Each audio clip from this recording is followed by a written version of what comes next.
पृथ्वी के प्रमुख स्थल रूप। पृथ्वी की सतह सभी जगह एक समान नहीं है।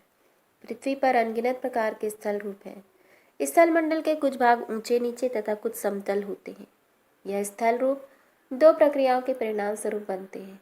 प्रथम, या आंतरिक प्रक्रियाओं के कारण बहुत से स्थानों पर पृथ्वी की सतह कहीं ऊपर उठ जाती है तो कहीं नीचे धंस जाती है। दूसरी या बाह्य प्रक्रिया स्थल के लगातार बनने एवं टूटने की प्रक्रिया है। पृथ्वी की सतह के टूटकर घिस जाने को अपर्दन कहते हैं। अपर्दन की क्रिया के द्वारा सतह नीचे हो जाती है तथा निक्षेपण की प्रक्रिया के द्वारा इनका फिर से निर्माण होता है।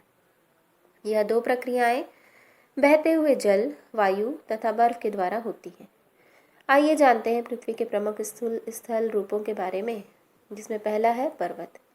पर्वत पृथ्वी की सतह की प्राकृतिक ऊंचाई है। पर्वत का शिखर छोटा तथा आधार चौड़ा होता है। यह आसपास के क्षेत्र से बहुत ऊंचा होता है।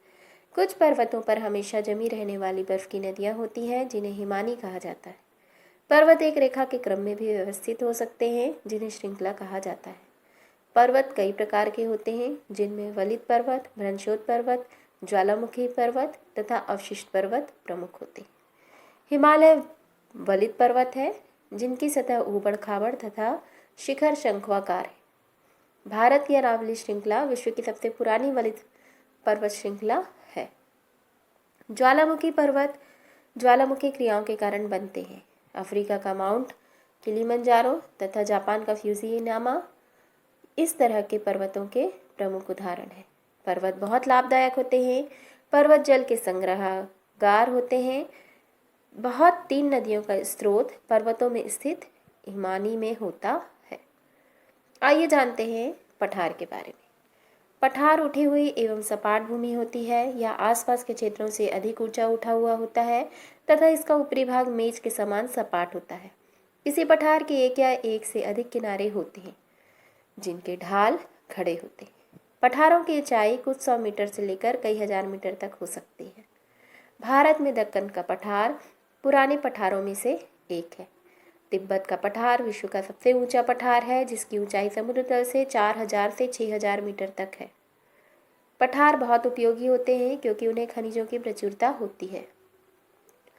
अफ्रीका का पठार सोना एवं हीरों के खनन के लिए प्रसिद्ध है, तो वहीं भारत में छोटा नागपुर के पठार में लोहा, कोयला तथा मैंगनीज के बहुत बड़े भंडार पाए जाते हैं। पठारी क्षेत्रों में बहुत से जलप्रपात हो सकते हैं क्योंकि यह नदियां ऊंचाई से गिरती हैं। भारत में छोटा नागपुर पर स्वर्ण रेखा नदी पर हुंड्रू जलप्रपात तथा कर्नाटक में जोग जलप्रपात इस प्रकार के जलप्रपातों के प्रमुख उदाहरण हैं। अगला स्थल रूप है मैदान। मैदान समतल भूमि के बहुत बड़े भाग होते हैं। वह सामान्यतः समुद्र तल से 200 मीटर से अधिक ऊंचे नहीं होते। कुछ मैदान काफी समतल होते हैं, कुछ उर्मिल तथा तरंगित हो सकते हैं। अधिकांश मैदान नदियों तथा उनकी सहायक नदियों के द्वारा बने हैं। नदियां पर्वतों के ढालों पर नीचे की ओर बहती हैं तथा उन्हें अपर्दित कर देती हैं।